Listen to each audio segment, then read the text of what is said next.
Thank you, Josh, for that. Thank you for that reading, Deb, and most of all, thank you for the new microphone. Well, in our lesson, the Magi follow a wonderful, now very famous star as a guide to finding the Christ child.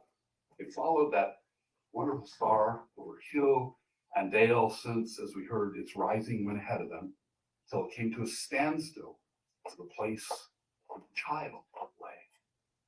Stars that move and stop and point to specific locales like the home of a baby aren't known to science.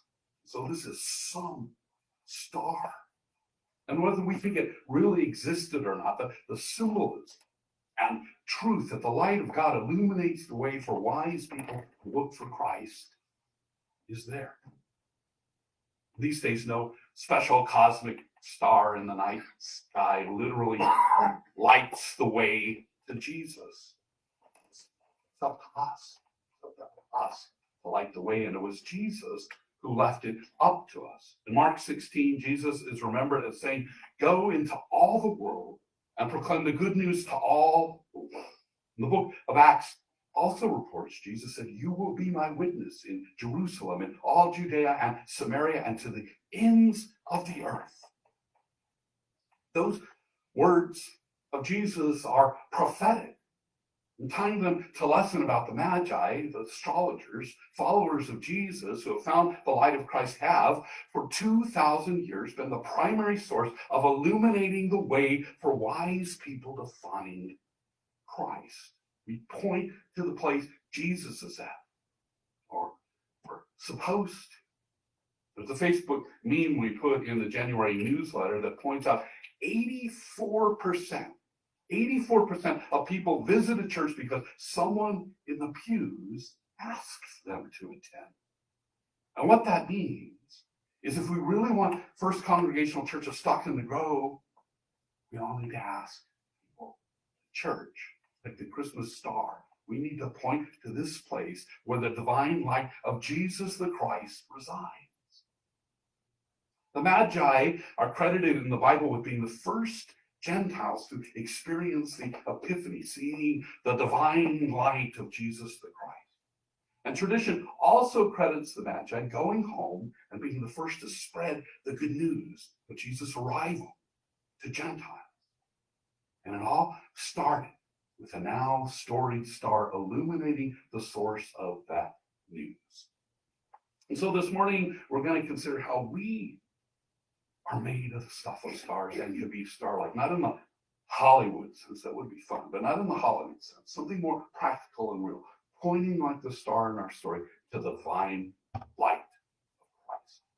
The Bible has a great old set of verses early in Genesis that report God made humankind from the very stuff God made, the earth. Genesis was written long before our modern understanding that basic elements comprised of atoms and molecules form all the physical parts of creation. Nonetheless, the Bible can be understood to have got it generally right without modern science. We are made of the same stuff as the earth. And we can hear this reflected in the playful name the Bible gives the first human, Adam. Adam is a pun on the Hebrew word for dirt, Adamah. It's like saying humans are made from garden humus, or like naming the first human clay, or dusty, or rocky, or mud. And while the author of Genesis got that humans came from the same stuff as the planet, a lot of modern people don't seem to appreciate a primary point of the creation story is that humans are directly related to the earth. She's our mother. The ancients didn't have modern science, but they did observe bodies decaying into the earth. They saw humans becoming humus, likely leading to ideas that humans are created out of the earth. Listen to the King James Version that most of us grew up hearing. The Lord God formed man of dust of the ground and breathed into his nostrils the breath of life, and man became a living soul. That's from Genesis 2. And a few verses later in Genesis 3, God notes human mortality means that, quote, for dust thou art, and unto dust thou shalt return. Nowadays, this tends to suggest we're akin to mud in a negative sense, being dust having a humbling or humiliating connotation. Having dirty origins wasn't likely the author of Genesis' intent. He was from an agricultural people at a dirt-dependent time. He told the story to people who appreciated soil deeply for crops and pottery and stone and even metal implements. The earth's dust is precious to those who depend on it firsthand and work it daily. To get us back to a sense of honoring us and the dust we are made of, I like to point out that the earth and dust the Bible claims God made us out of is the same kind of dust that makes up all stellar objects.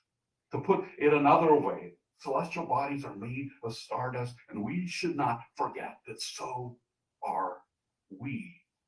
Famed astronomer Carl Sagan put it like this, quote, the nitrogen in our DNA, the calcium in our teeth, the iron in our blood, the carbon in our apple pies were made in the interiors of collapsing stars. We are made of star stuff. Star stuff. Now that's impressive. And I think Joni Mitchell captured the essence of the Adam and Eve portion of the creation story in her song Woodstock, where she soulfully sings, we are stardust, we are golden. We've got to get ourselves back to the garden.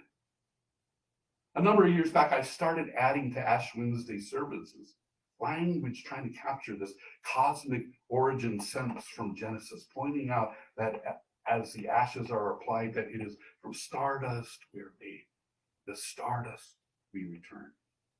I also often mention it in memorial services, and I preach on it too.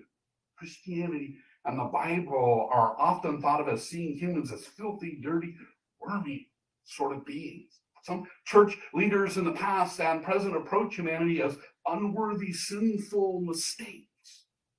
I believe God made humans, and I don't think God makes mistakes. And I want to start the new year off celebrating our starry origins, not just because the Christmas star story is before us today, but because we tend to get all wrapped up in faults, foibles, and follies of humankind, forgetting that we have wonder and awe of the heavens in our very makeup. And while there are people like Herod in the world, there are far more people like the Magi and Mary and Joseph. In my experience, a very large majority of people are good. And the fact that we have the stuff of stars and the breath of God in it needs to be factored into how we see ourselves and how we see every single other person. I like how Jesus put it. We are the light of the world. We are each of us all on our own, full to the brim with wonder and awe and light. If God is love, then we are very worthy indeed, since our wonder and awe and light beings also have the potential to love. We're made to be bearers of God, of love. The recipe for humans includes taking a healthy heap of star stuff, adding water and God's very own breath, and voila, you have the makings of people full of light. Now I say makings because once the basic ingredients are mixed up and brought to life, there's still forming to be done. We may be constituted out of the clay of stardust, but we are shaped and worked upon as vessels in the hands of God the potter. We are always heavenly clay and brown. But God, working in and through us, makes us divinely plied and shaped, molded and formed, and sometimes balled back up and reformed on the potter's wheel to grow into the vessels God desires. And what God desires is that we use our beings to bear love. The New Testament language for an individual's reformation is born again. And it's a phrase that can have a negative ring to it since it's been co-opted by some who focus on afterlife consequences of believing their instead of focusing on the loving consequences of their action in life now, on Jesus' way. But we can understand born again as a very positive, a rebirth in life to a better way of existence for us and for all. Salvation from lesser ways of being by taking actions to move into a supreme beingness while alive. Born again was originally a metaphor for being reformed by Jesus' way, just like the divine potter remakes living clay God's good way in the invocation. In that passage, the first allusion to God as a potter remaking the clay can be heard as a positive. Whenever the object of clay that the potter was making turned out bad, the potter tried again, making of the clay another object of whatever sort the potter pleased. Who wouldn't want to rework into what's good to God, what pleases God? That's why most folks are in faith communities. Most of us want to be plied by the divine into our best shape. God, please make this stardust the best it can be, seems to be most religious people's prayer and goal. Perhaps even what most people, religious or not, want. It's a rare person who doesn't want to be the best they can be. It's a rare person who doesn't want to be their supreme self. To almost everyone, whether theist, agnostic, or atheist, our supreme being of existence matters.